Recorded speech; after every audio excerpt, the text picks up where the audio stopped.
Hi, everybody. It's even more awkward. I swear we cannot help but laugh when we start.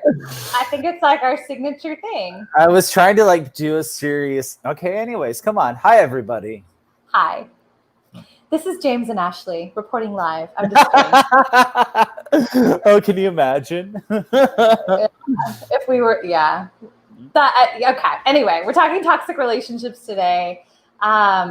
So a lot of times, James and I, we have a pre-conversation about our topic, other than just setting the topic. We have our conversation about it, and we kind of talk about the things that maybe we want to bring in, but we haven't even really fully had a big conversation, but we're kind of excited because we're wondering maybe it's kind of exciting. Maybe there's a little bit of a thrill, of not knowing what we're going to say. So let's first talk about why. I know this one was actually your idea, your suggestion. What about this topic really stood out for you?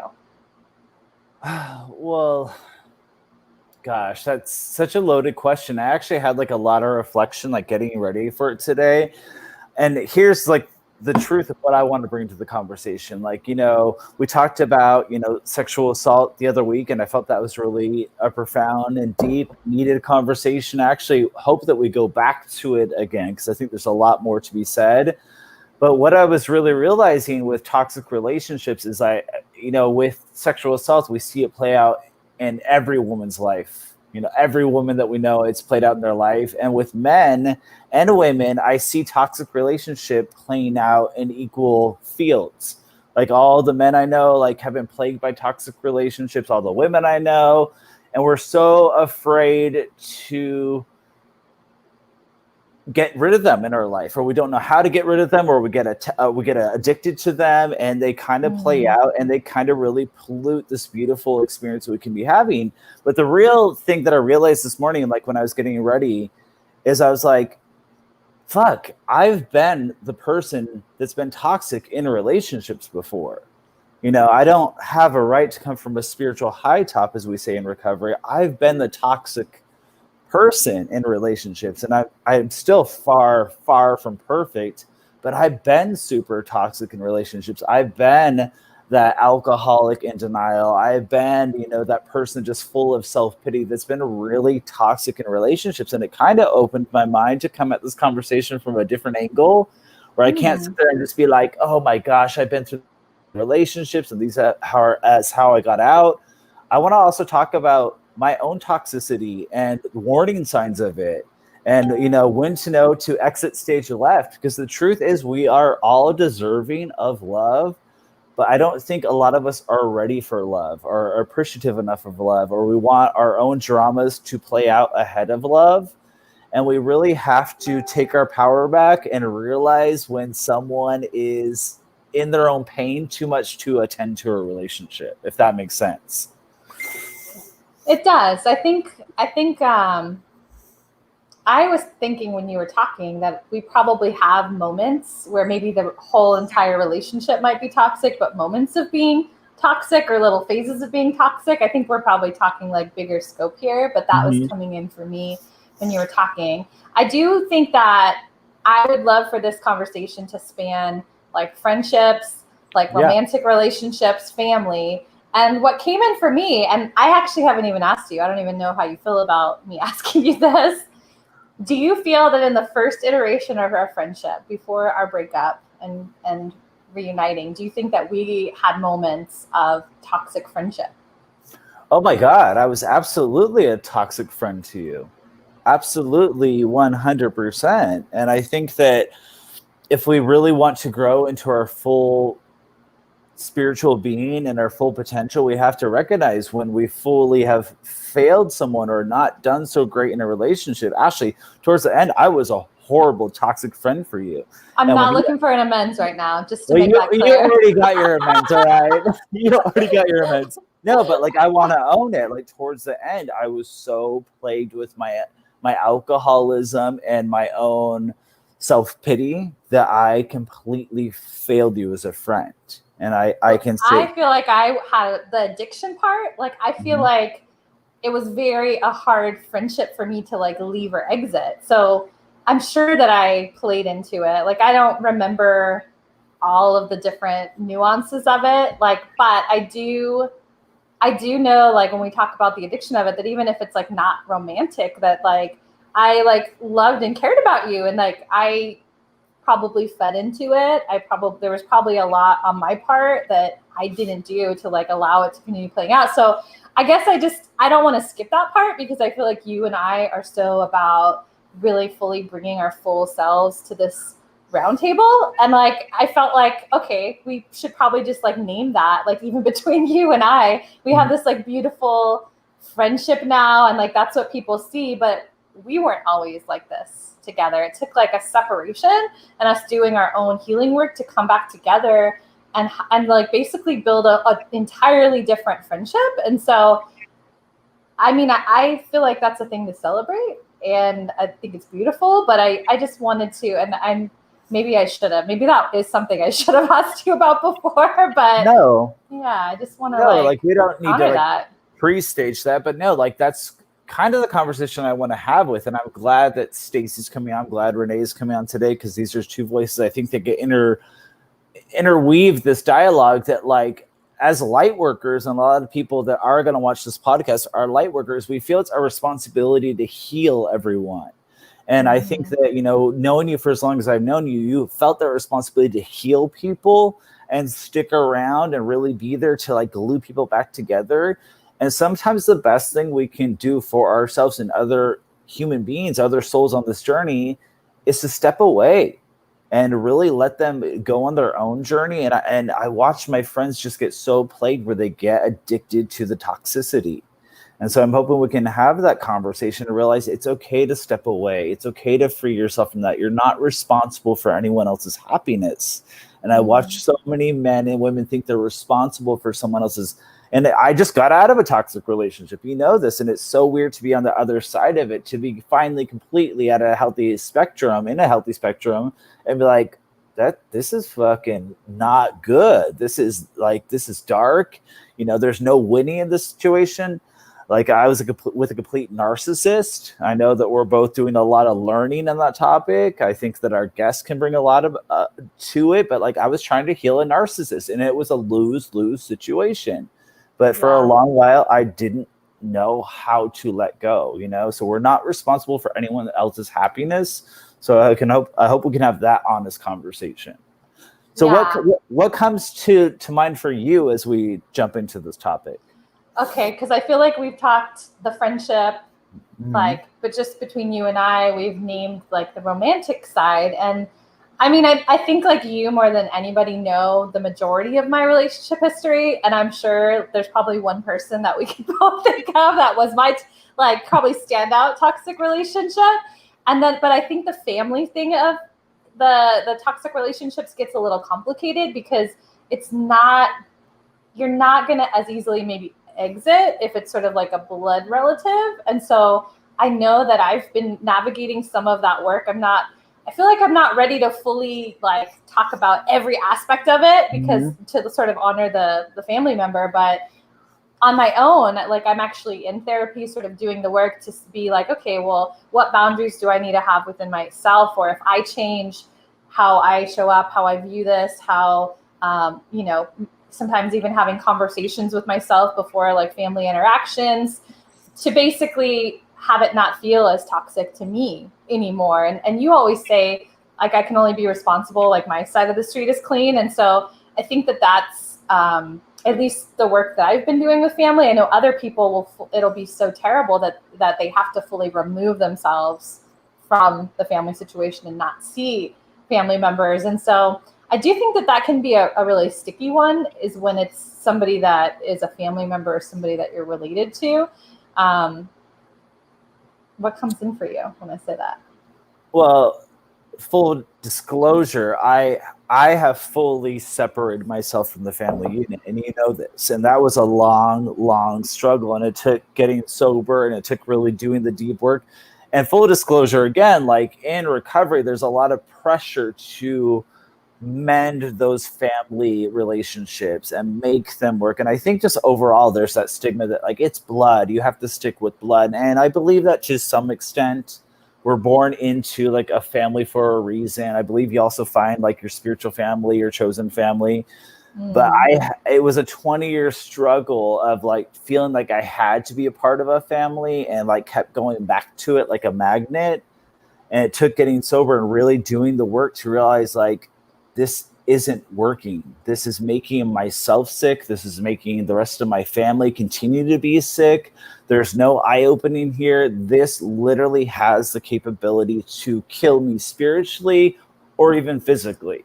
And so I did remove myself from the family unit. And like, that seems like an extreme case, or like, hopefully not, the rule, it's an exception, but that is my story. I had to remove myself to the family in order to grow spiritually and grow into my truth. I know yours is a lot more complicated and maybe not this competition as like dark or, as morbid. So I so appreciate the work you're doing to really have a better family unit, But I think that a lot of times people, especially in addiction, they have to exit stage left. And in toxic friendships, family relationships, and especially love relationships, sometimes there's no alternative but to exit stage left. And I do want to hear if other people have perspectives on how to make it work, because I think that's beautiful as well. But sometimes I think just leaving the country would be my idea. But well, we're talking about the commune. I mean, it doesn't mean everyone has to know the address of the commune. Yeah, exactly. So I think that when we have our guests today, we want to have them maybe touch on sort of like their relationship to this topic. And we really want to focus in on like, how did you exit? Like, what kept you there? What did you need to hear? Like, or what did you need to maybe build within yourself to leave? And what's your healing journey been like? Because I think that it would be easy to probably get very sucked into the story of all of this, because, I mean, who doesn't like want to hear someone's like truth like that? But I think it's good to maybe touch on the story and like hear, what the journey has been or what the relationship is with toxic relationships for Stacy and Renee, and then really just hone in on healing. If there's any guests, or not guests, people that are watching the roundtable, that are watching live, what I really am thinking about is like, how much of this is like kind of karmic family kind of dynamics playing out? Because with the past lives that we have, a lot of times we have to kind of play the opposite role. So maybe like if we were the toxic person, that we have to have like another kind of go around where we sort of have to experience the other side of it for our own like soul development. So if there's anybody watching live, I really would love to hear like any perspectives on that, because that's a thing. That's a thing that is like actually kind of one of the themes right now for the full moon. So it's so funny that you bring that up, because I had lunch with Crystal, who's a recurring guest out here today. I hadn't seen her in a decade, and I was talking about, I really think I must have been a chauvinistic pig like in one of my past lives. That's why I'm surrounded by so many beautiful badass women that put me in check constantly. And I'm really learning the other side of it. But I also do want to bring up, like, for our guest or anyone that wants to add in comments, like, if you realize when you've been toxic yourself and you've added toxicity to a relationship, how did you learn and change and morph from that? Because I think it's important that we realize that none of us are perfect. And while some will like go on long tangents or a whole lifetime of being toxic, if we can realize the toxicity in our own journey, like, how do we grow past that? What do we do to change from being toxic to being in a healthy relationship, family members, friends, such as that? So Jocelyn was saying like the family dynamic and sort of like the work on yourself. Yeah, thanks for bringing that in, Jocelyn. I feel like that's one of the things that sometimes we forget about. We can make that better and less toxic. I want to bring in Stacy. Stacy, yes, I'm pulling you in here, girl. Hi, I'm close. Go further away. Hi, everyone. Can you? Kind of a close-up little like layout today. How are you? I'm doing really good. Thank you for asking. I love you guys so much. It's amazing to watch you guys on here. Like, just you're amazing. So I'm glad to be here. And I'm glad that you're back because I remember it was like hard for you to connect, and I was like, man, I'm like really dying to get Stacy into like deeper conversation. And so I kind of like tapped you. I'm like, is there anything here with this topic? Kind of just hoping that maybe you might feel a connection to it and say yes. Little did you know. Well, I honestly, toxic relationships from like the minute I was born until today has been like the story of my life. I mean, there's just, I feel like you're talking about past lives. Like I had a reading once and the lady said that in my past life, I was like this queen and I got buried alive because people were jealous of me ruling or something like that. Wow. And I'm like, I think that's true of my life. Like I have this big personality and I have this huge heart and I'm emphatic and I love people so much that I just look past all of the things that are red flags and all the things that could be dangerous. And I was raised in like a really abusive household. I love my family. I've made major boundaries with the people who are dangerous and the people who aren't dangerous. I still keep around, but that's taken years of working on this, what you just talked about, working on all of those boundary setting and looking at myself and seeing what it is I really value in these relationships. And it's been a long, long journey for me.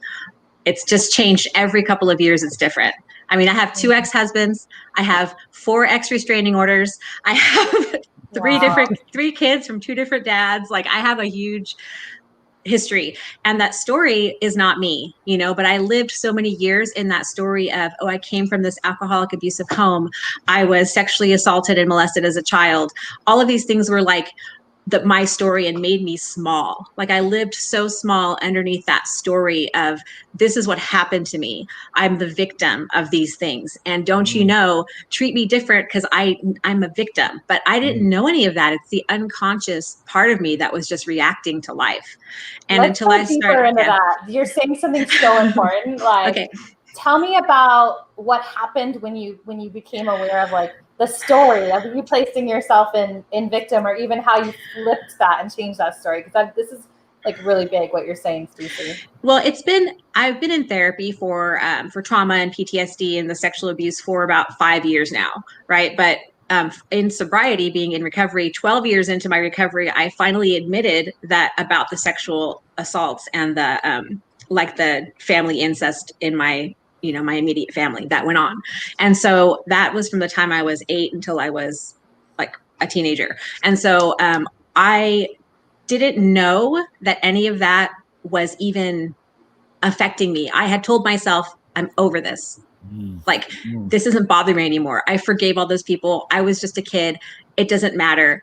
And then in every relationship that I was in with a man, I didn't feel, and I just realized this the last couple of years, actually about a year ago, I just realized that I didn't like even believe that men had feelings and emotions. Like that's how deep rooted this was for me. Like I just thought that they were I just didn't give a shit. Like I didn't care. Like I'm like, this is what I'm doing. If you don't like what I'm doing, you can get the fuck on. Like, I don't need you. I'm going to just raise my kids and be myself and whatever. And if you don't like it, then you can go.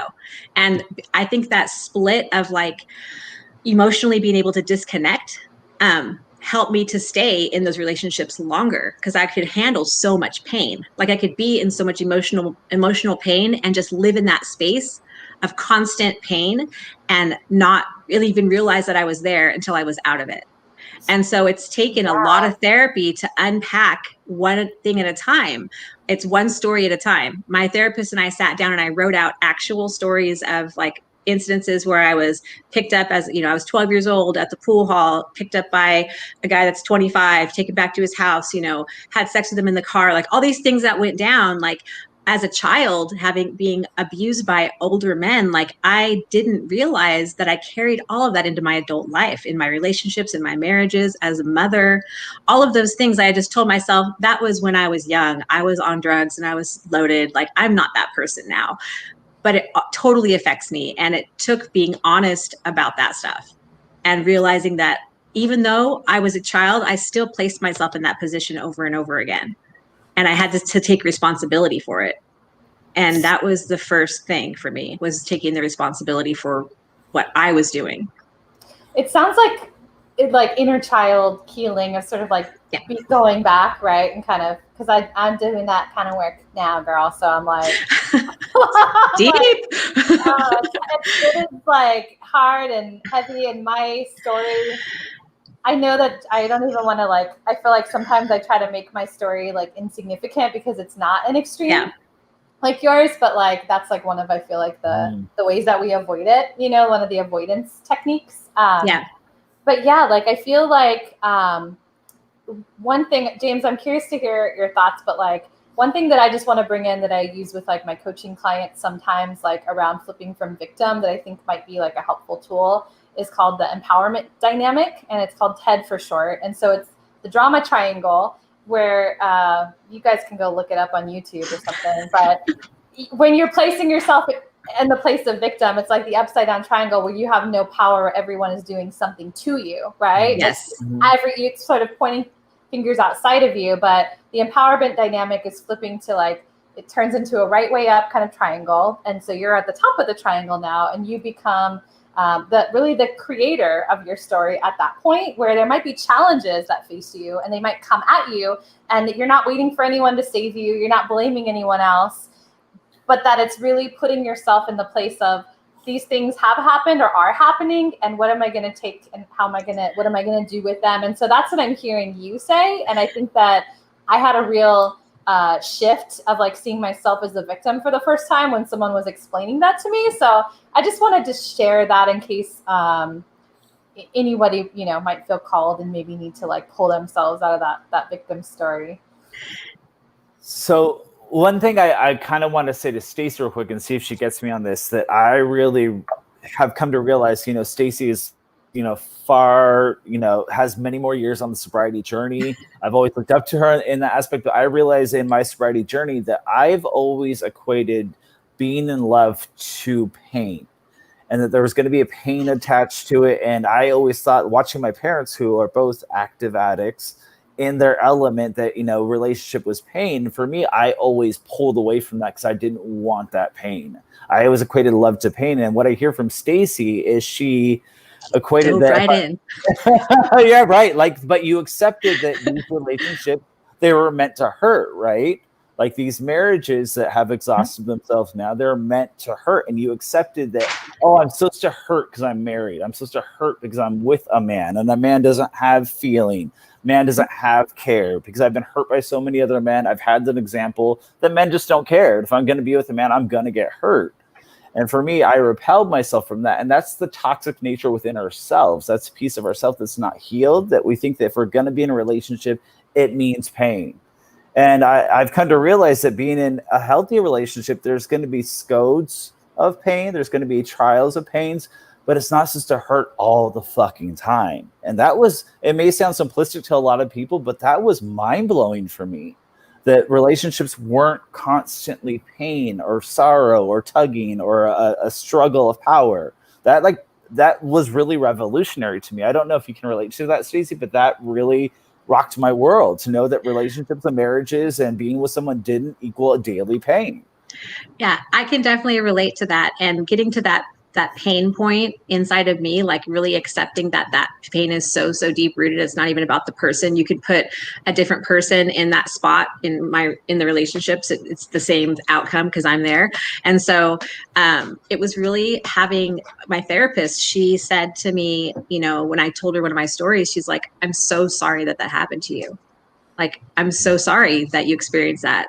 And I was like, what?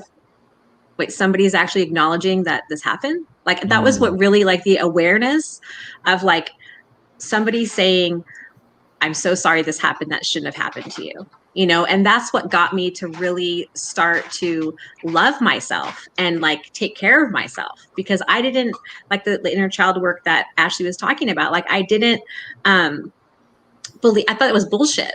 Like, oh, inner child mumbo jumbo, whatever, like that's not going to do anything for me. I'm over it all. And I didn't know that pain was so deep rooted. I didn't know how deep that went. And I just accepted that pain as love. And if someone wasn't causing me pain, whether it was sexually in the relationship or the marriage, or physically, emotionally, all the different pain points, financially, everything, like it was so painful all the time. And I created all of that because I thought that that was what things were. Like I just did not have the awareness that people lived outside of that pain, that life of pain. Right. And I pretended like everything was fine.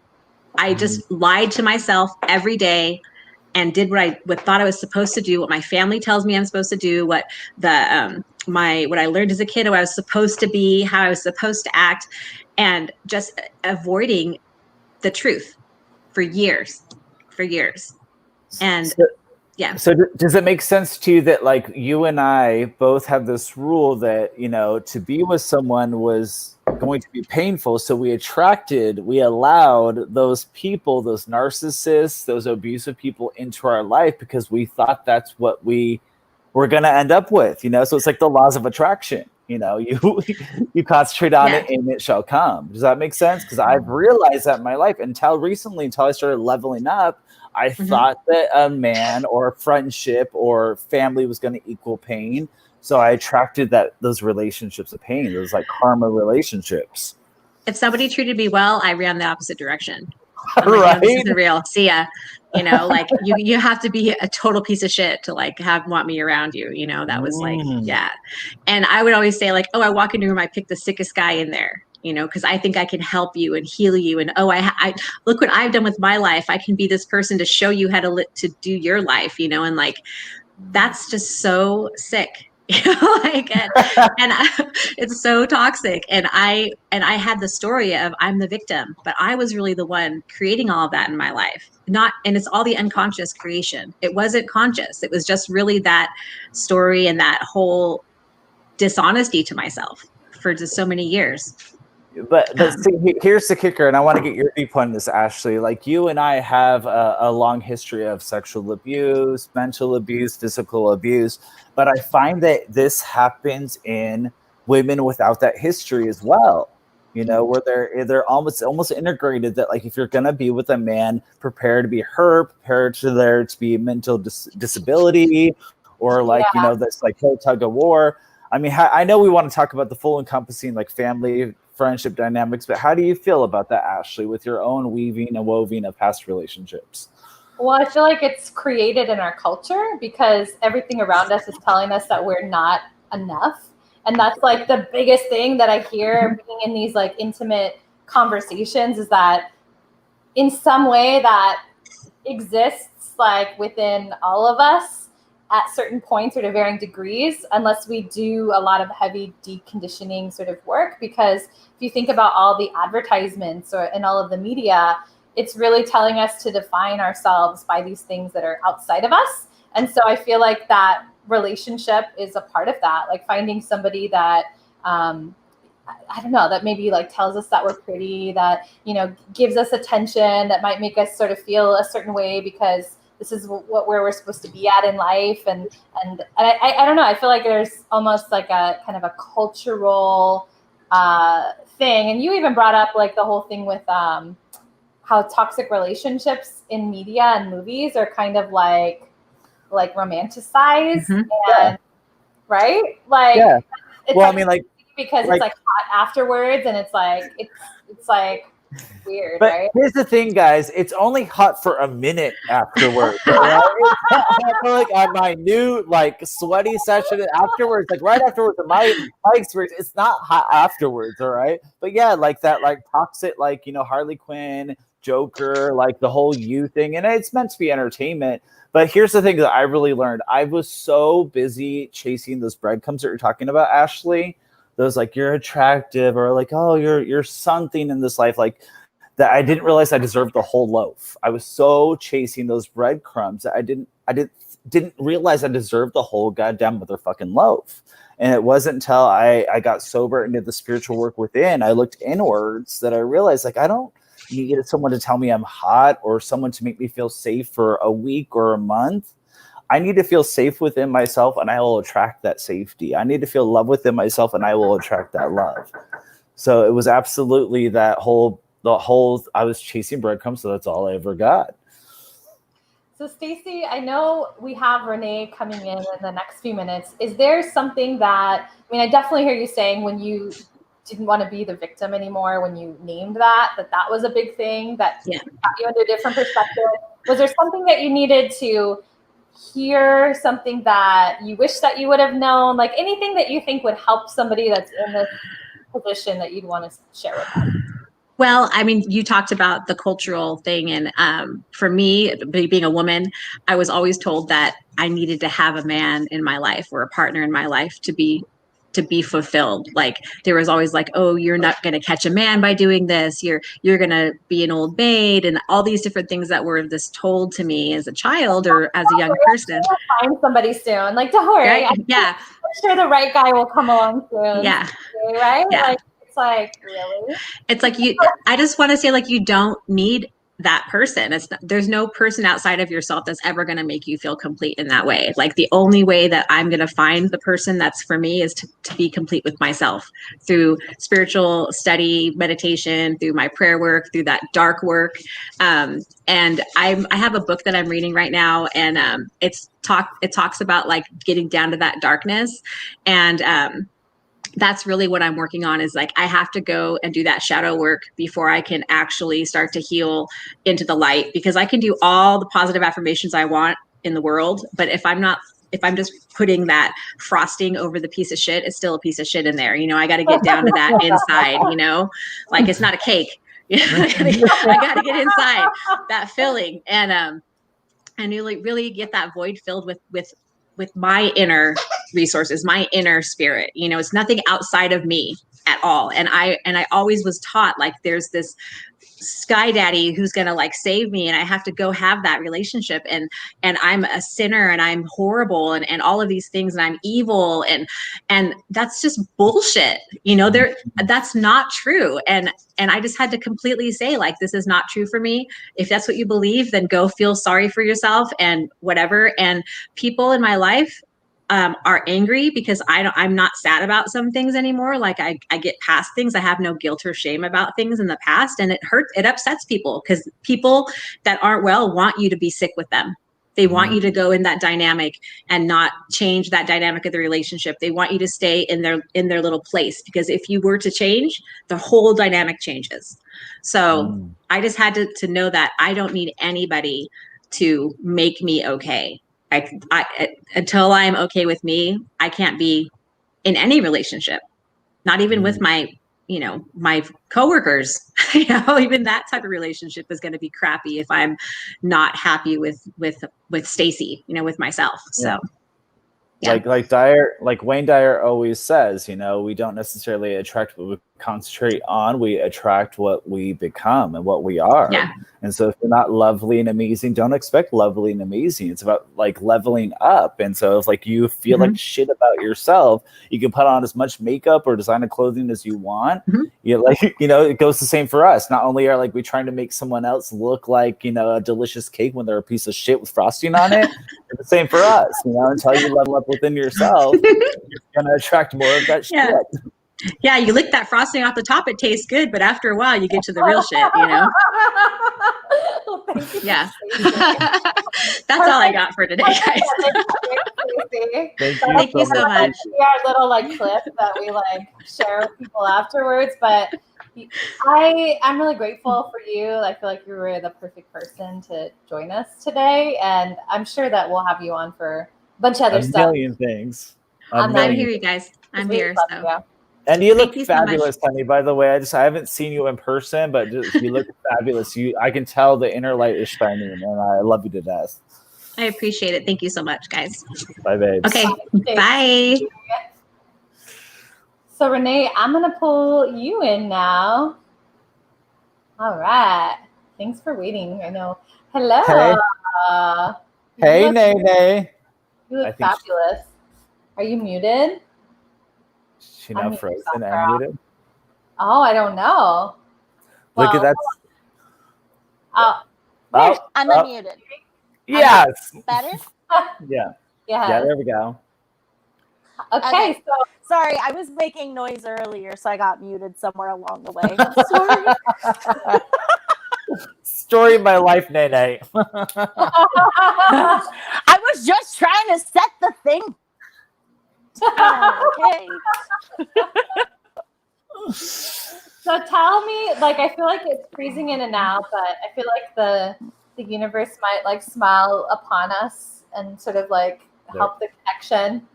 Whatever the internet connection angels. Should I move? We're calling on you now. I don't know. It's kind of freezing in and out, but I want to know, like, with this specific topic, toxic relationships, what drew you into the roundtable today? Oh man. Oh dear. So I feel like when I saw the post, I was like, oh, I know this. And then as you started to expand on the subject, I was like, wait, there's more. I feel like an infomercial. I was like, there's more things I can talk about, you know? Because, you know, what started in my head is like, oh yeah, I had a bad boyfriend. It's like, oh yeah, I had a bad boyfriend and I'm a people pleaser. So my friends step on me and, oh wait, my dad sucks. So it kind of, it's like, oh wait, I check all these boxes, you know? So, yeah, it's kind of wild because like I said, I thought, oh, I'm just talking about like empowerment. And then I was like, oh wait, there's more that I missed. Okay. Well, I'm glad that you're having some like things that maybe are having you look at that through a different lens, because I feel like that's what this is like totally all about. Oh yeah. I think that what I would love to kind of touch on more, James, let me know if you want to go a different direction. Sorry, it's like hot as fuck out here right now, so I need to pour myself more water. So it's okay. I really is my connection better? You're good, girl. I think, right? Mm-hmm. I think it's working. It's working for you. I mean, that bosom, though. Hello. It's like, is there a sign on it? I'm like, no, I'm like giving it props. I wore this for you. Good.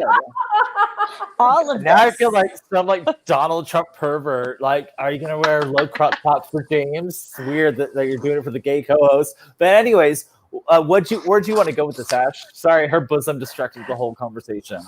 I'm so sorry. Yeah, we might get a different COVID up in here. If people don't realize that you're a gay man, then I know. But where do you want to go with this, Ash? Sorry. Okay. I want to honey, go. You have nothing to be sorry about.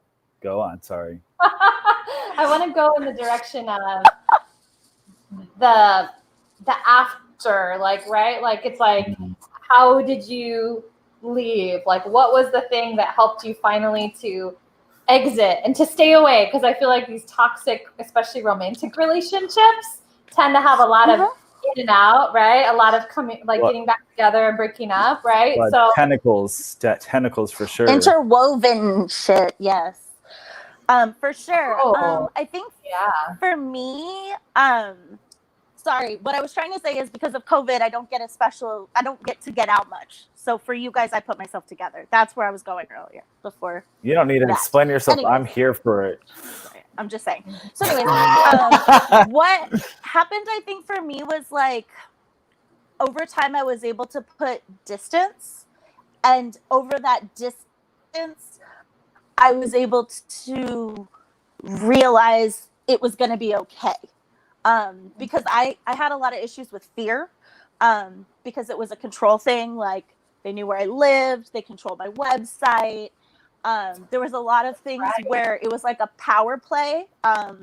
Took my card to go to the nightclub, like things like that, where it was a control. And in that moment, in that crazy, I didn't really see it that way. I was like, oh, he's just acting up. Where now I can understand he did that so I couldn't go without him. He did that so if I acted up, he could forward my website to pornography. He knew where I lived, so if I didn't answer his text in a timely fashion, he could just show up, Where over time I realized it was okay, and I realized it didn't have to be that way, and I didn't have to like bow down to that, and I would just take the risk. And honestly, it's okay. I've moved. My site is what it is. It exists. I'll be honest. Can we talk about the website? Yes. The website for a moment. how do you feel Yes. if I like basically kind of name the situation with that website? Do I have your permission to bring that in from our conversation? Absolutely. Absolutely. I don't Okay. care. Nothing's off topic. You can do it. Talking about the victim thing. And I remember you telling me this story about how he like controlled your website and was like forwarding it to porn when he got mad at you. And I was like, girl, get a new fucking website. like just let's find a way to like cancel it. Yeah. And I'm like, is there that many people that have it that you can't just like change it and move on and not have to sort of like, but I just wonder how you see that now, because at the time you probably felt so like helpless. I guess like, yeah, totally. Like, how do you see that now from this vantage point where you're at today? I mean, honestly, at this point, it's just, it exists. It's not updated. It's all that kind of stuff. I mean, I feel like in the time since like LinkedIn and all those other things have come up, so to have like a live updated roster of work, you know, I'll be honest with you, it's like I realized it wasn't so important. I thought I needed to have a presence that was of such, but nowadays it seems like your Instagram and those kinds of things are just as valuable. So it just kind of, again, I think I had to put it in perspective, but at the time it was such like I went to LA and I didn't go say hi. Now my site forwards to Lemon Party, which is old men hooking up, you know, and it's like, what's going on? Like, that's not cool, you know? Yeah. Yeah. What's your healing journey been? Have there been different things that you've like built and sort of grown within yourself to really be able to continue to maintain that distance? Yeah. I mean, I think for me, it was just the realization that I didn't have to give the power. The fact that, like I said, I didn't owe them anything. I thought I could save them from themselves because they had issues. I'm a people pleaser. I'm a settler. When someone's like, "Oh, I like you," I'm like, "Oh, maybe, like, sure." And then I'm like, "Wait, why the fuck did I do that?" So in that, I kind of ended up in this predicament. I feel like time and time again, you know, like I had another boyfriend that told me I'd never be successful. And, you know, I didn't think about him as a bad person, but then it's like, when you look back, I was like, yeah, he wasn't really nice. So I think I want people to me, and I've kind of did the crap that kind of came with. But as time has gone by, I've kind of accepted or realized that like that doesn't make that okay behavior, and put distance, and just kind of realized my self-worth. Like, I would rather not be with someone than be with someone that's going to treat me crappy or make me feel that kind of nervous or unsafe, you know, in the long term, because it's not worth it. So try to follow me on this real quick, Renee, and tell me if I'm way off base, but this is part of the feeling I've realized with toxic relationships is where that craziness, when it goes into that stratosphere, it's almost like it's intoxicating, because it feels like they love you so much that they're acting this crazy, that you're like this important to them, or you've had this much impact on their life, that they're acting so fucking nuts that there's almost a thrill or addiction to it. And then when you don't have someone being that stalkery, or like being like, you know, like pushing back, or like forwarding your website to other people in revenge, it almost feels like, you know, that is what fulfilled you and made you feel like you mattered. And that was at least my case. If someone's that enthralled with me and acting out in such a huge way and calling me 6,000 times a night and hanging up and leaving drunken messages, I matter. I finally matter to someone. And for me, that was the only way I could fill that huge hole in my gut and in my heart, was by having these toxic relationships that was so venomous and so gross, but it made me feel wanted. And I don't know if that resonates with you, but like part of it was like I felt wanted, and it felt like I mattered to someone. Even though it was gross and toxic and horrible, I mattered. And now letting the quieter love in, the love that isn't full of drama, and the love that isn't full of like hang up phone calls and, you know, horrible things said and credit cards stolen and stuff like that, it almost feels like, well, they don't love me as much as this other person. And that was really toxic on my behalf. Does that resonate with you, or you're way fucking off? I think for me, it wasn't so much that I loved that it was really crazy. I think for me, I also felt really helpless in the situation. Like looking at it now, I'm like, why the fuck did I just leave? But in the moment, I was like, he has my keys. He's gonna hurt himself. He's threatening to kill himself if I walk out the door. Like I felt that I couldn't leave. It wasn't necessarily that I wanted to be there, but I felt trapped because I had to save him. And in But that, here's the whatever thing. happened to me. How many of those guys were actually going to kill themselves when they pulled those shenanigans? And this is the question I had to ask myself. It felt good to need to be needed that much. At least in my case, I'm not trying to put that upon you, but like now trying to get into a healthier spectrum. Like, you know, those guys that say they're going to kill themselves, do you leave or stay? They ain't going to kill themselves. They just are fucking crazy. They're desperate. They're desperate. Yeah. That's like they always say, like, right, that like desperation comes when people feel like they're like losing their power, that they really try like anything, and they're like, like, and I mean, I feel like case by case scenario here. I don't want to be shelling out advice when it comes to life, but no. What's the thing that you might say, like, if there's somebody out there that's feeling trapped in that situation, what's something that you wish that somebody told you that you would want them to hear today, just as sort of like your final thought here? Not to backpedal, but although yes, I do agree, sometimes people do it for attention, and I think there was a level of that. There was levels of like, I got dragged on my bird because my phone got taken because I was getting attention. Like there was a level of violence. There was a level of like unsafety. Like I got pretty messed up. Point is, I didn't trust. I didn't feel like that was just like an attention thing because there was physical harm, to be completely honest. But I think for me, it's just, you know, realizing that in the moment, although it seems like you're stuck and you're trapped and you're like sitting on your hands, that really isn't it. You know, there is like a life outside of it. It doesn't have to define you. You know, and I think I definitely needed help. And at the time I didn't know how to get it, you know, like, yeah, my friends thought he sucked. And yeah, my mom was like, I want to kill him. But like, that didn't help anything. That just was part of the dynamic, you know?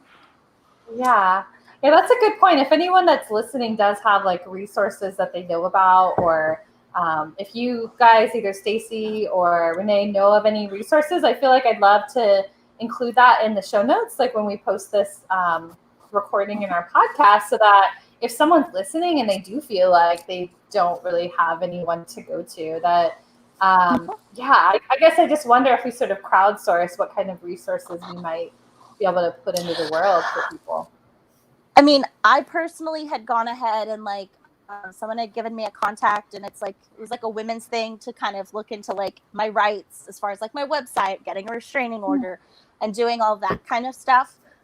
I'll be honest with you, I didn't process. I started it and then I stopped because I was like, I feel bad, because I go feeling bad for people, and so I never like fully went through with it. But like I said, it just kind of, you know, over time I've kind of healed and it's gotten space, and you know, I don't live in that fear anymore. So what are some sorry to interrupt you, love. So what are a couple of the red flags that you really ignored? That you could really think that could really help other women or men to really understand that they're in a level of toxicity that is dangerous or unhealable, that you ignored, that now in hindsight you're like, oh motherfucker, like I should have seen this from the go? I'll be honest with you, things that aren't funny to you, that maybe are offensive. I'll give an example. I'm Jewish. I don't like the Jewish jokes. Maybe that should have been a sign that respect. Went on a date, the waiter was bad, tipped a penny, was totally embarrassed. Maybe that shows you how they treat others. Anger management issues, acting out, not towards you, but just in general, maybe a sign that you're not safe. Noticing things are broken, mirrors, holes in walls, things like that. A little sus. You know, at the time I didn't put it all together, I didn't think anything would happen. And then all of a sudden things were just kind of happening, you know? And it wasn't right away. In the beginning, it seemed okay. So I think for sure it's just one of those things where, you know, I give people the benefit of the doubt and I trust them, but I think you have to have some like non-negotiables and boundaries for yourself. And I think, like I said, because I'm a people pleaser, I've kind of let things ride. Like, well, I didn't think that was funny, but maybe someone else does. I'm going to let it go. And maybe that was a bad call, you know, or I love that you said non-negotiables, because I have a lot of non-negotiables in my life. Can I ask you, if you're willing to share, like, what are like maybe your top 3 non-negotiables? I think for me at this point, I've realized I need someone who's driven and focused, whether it's like a big career or a job. I personally, I'm a hustler, and you know, nothing against the person who like wants to do this or, you know, is in between jobs. But I can't, I want someone to be busy and driven and focused and have their own thing. You know, like I don't want to feel like they're just kind of there. I've learned that. I also think for me, there's like a level of like this respect and safety stuff now that now is more present for sure. Because I don't repeat history. In addition, now that I'm getting older, it's about like future stuff. Like I don't want to just date people to date people. I would like to date people that seem long term or have more positives than just like meeting people to meet people. I mean, sans COVID. I mean, right now there's nothing going on, but in a perfect world. I love that you finally like have like, I ain't gonna put up with no more shit anymore. So good for you, girl. Good. And by the way, if a Jewish joke comes up, it's probably a sign you should go, girl. Well, like I don't mind the funny ones, but like talking about like you want to get in the oven, like okay, that's a little rough. Like that's a little morbid. That's a little too far. You know, like you want to say I'm a good shopper, sure. A lie. You want to talk about Hitler? Okay, maybe not.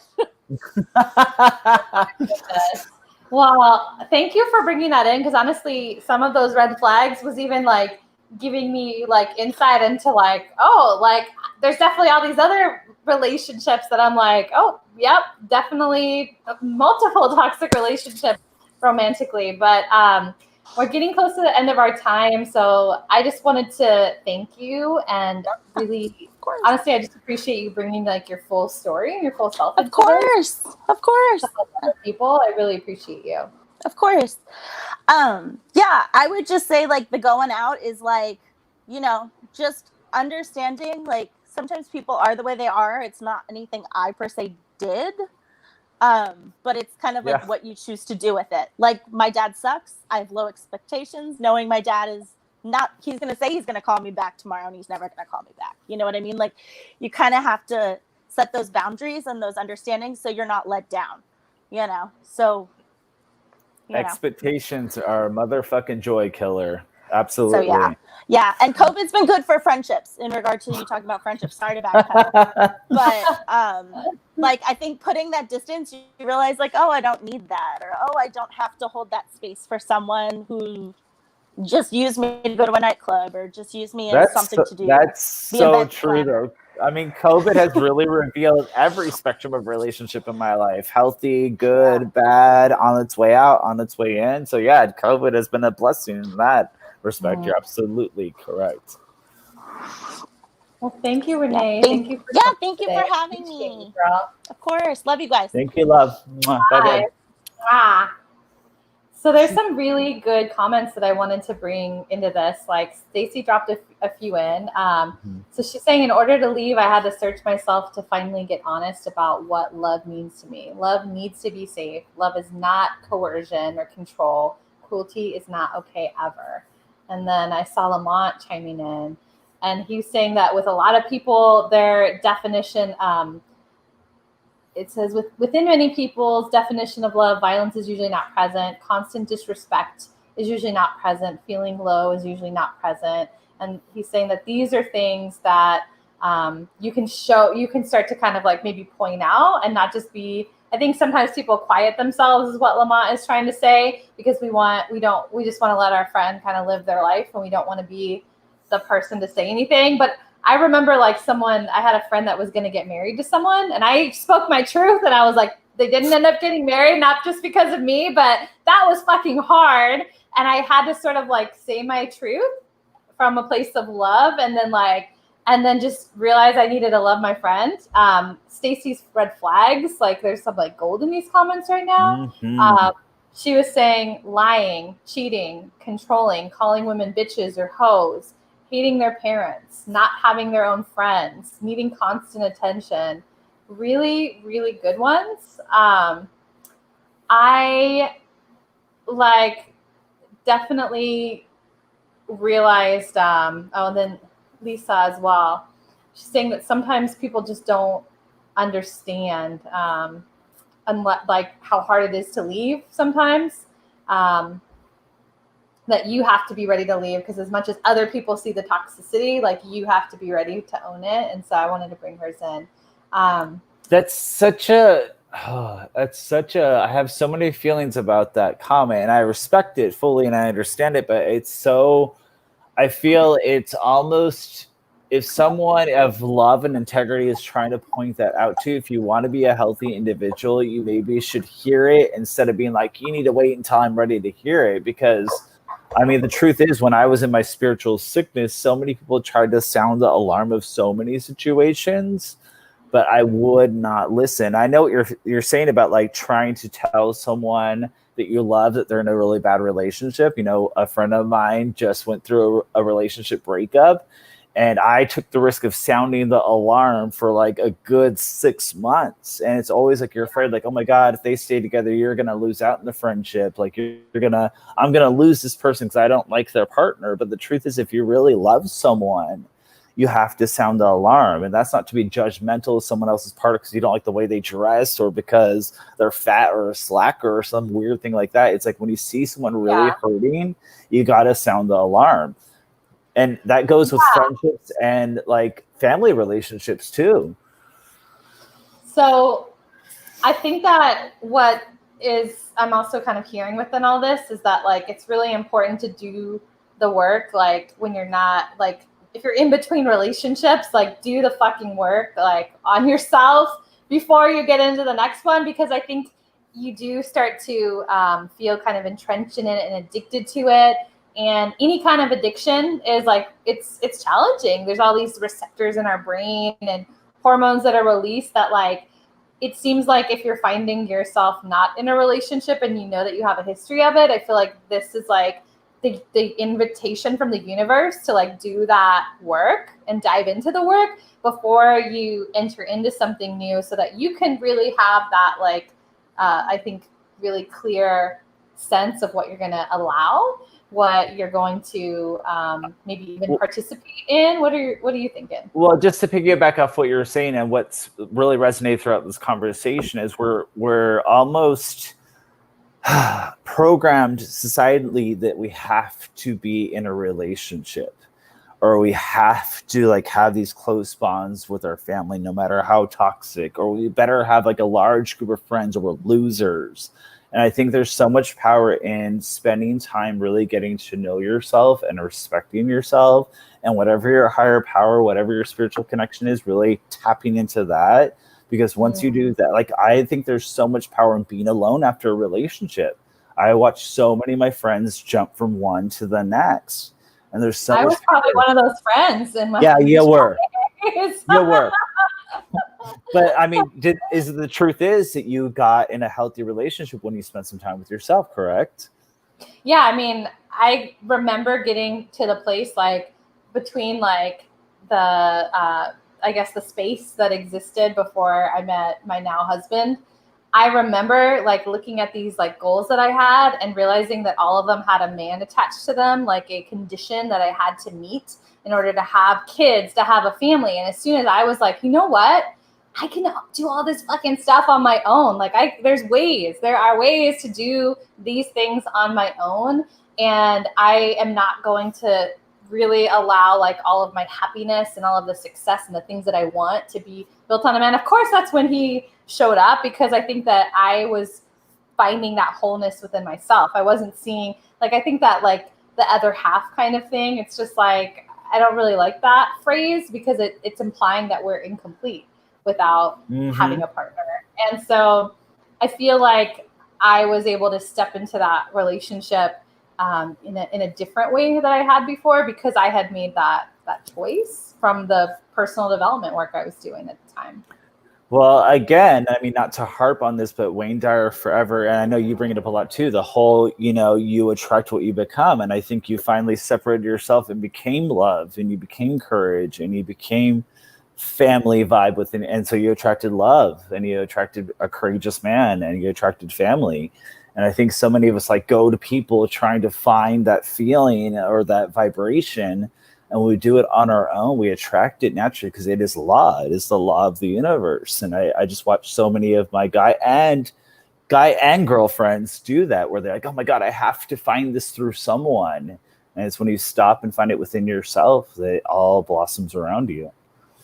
Well, I totally did manifest him, because I was reading that book, Excuse Me, Your Life is Waiting, which was like, it's like manifestation, law of attraction, like light, where it basically is like, you've been being a fucking victim, like, bitch, like, no, she didn't.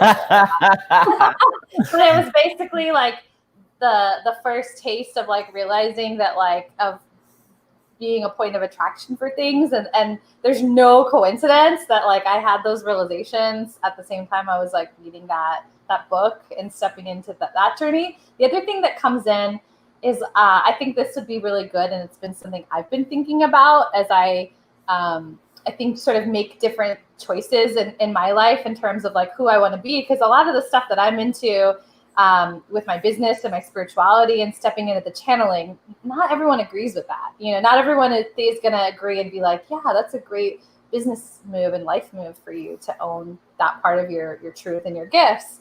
But Brene Brown talks about in one of her books, like, I can't remember the exact exercise of like naming who are your people that their opinions matter to you. Like name those people and identify them. The square, wasn't it? Something like that. Yeah. Square. Did you read that book? I know more than I look like I know. But Ashley, just real quick on that note, what's the year of? What's the year of? What? The year of giving no fucks. So if someone don't like your channeling, if someone don't like you becoming a witchy woman that you were meant to be, we don't get no fucks. Oh my God. And let me tell you, like, when that comes up in sessions where I'm being coached or in my therapy session, I kind of bring that in, which honestly, it feels almost like weird to bring that into therapy, because it feels kind of risky to share that with the therapist. But because I feel like they're going to like try to diagnose me with something. But I was very careful that they were like in the spiritual realm. But here's the thing is like, you're one of my people, right? Like on that list, and you're going to be a truth teller, because I feel like we have aligned values. Like we know that we have a healthy relationship, and that, like, honestly, it's like I'm always going to run it through my own filters. If you were to disagree with something, I'm going to run it through kind of my own filters and intuition. But like, I know that you are somebody that fully believes in me, right? That somebody that sees and kind of holds the same greater vision for my life as I do. And I feel like that's like why you're one of my people, because I know that I can trust, like, if you're calling me on something, I could trust that you are a truth teller in my life that matters, and that I need to pay attention if you were to sound an alarm. Well, here's my closing note on that. Why are we not requiring that of all relationships in our life? And if people can't bring that dynamic to our life, why can't we love them from a distance? And that's what I've really learned about toxic relationships. And I was so glad the people that held me at a distance or pushed me away did when they did, because it made me look in the mirror. But if someone's not going to be a truth teller and a lover and a cheerleader for you, be it family, friends, your lover, your partner, then what are they doing in your life? Let them go on their own journey. Uma Thurman's quote that I will always love is, I still love the people that I loved, even if I now cross the street to avoid them. And I feel that way. Like when you truly love yourself, if someone's not cheerleading you, if someone is not there rallying for you, telling you the truth when you need to hear the truth, what the fuck are they doing in your life? Completely. Any closing Yeah. thoughts for you? I just think that that's all relevant, and I feel like there's so many things to say. Like, I feel like we could just go on and on and on about this conversation, but I just, I feel like this. I'm really glad that we had this conversation because I feel like it's huge. It's so present, and when we like heal and release those energies within us that are associated with toxic relationships, just think about the space that opens up for these like new higher vibrational frequencies to step in, and how everything like up levels. And I feel like the women, Stacy and Renee, are perfect examples of that they're glowing, right? And they are just in a completely different place. But so much to say, but I feel like it's time to like wrap it up. Shut it down. Wrap it up. I love you so thank much. you, everybody. I love you. And we'll I think we're talking about plant medicine next week. That was a topic that we were going to talk about this week. And Stacy's here too. I think Stacy thought that I was like a part of the recovery community. And I was like, oh my God, Stacy's going to be so worried about me. No. Okay, I know we're closing up, but let me tell the true conversation, okay? It was you recording your video for plant medicine, and you finished and you looked at me and said, Can you please let Stacy know that I'm not part of the recovery community? I don't want her to be worried about me. Because I can totally see like you guys all have each other's back, and I'm just like, oh my God, she might be so worried. She might be like, oh my God, what's going on with Ashley? And like Ashley like smokes weed. That's terrible. Like, and you said that, and I was like, I'm gonna tell Stacy, yeah, Ashley doesn't think she has a problem if she smokes weed or gets into plant medicine. I'm really concerned about her, but she's on her own journey. And you did not like that answer. Because if I would be like all about like a book Nazi. You would be a book Nazi in recovery. Yes. All right. On that note, let's wrap it up. We'll see you guys later. Love Bye, you all.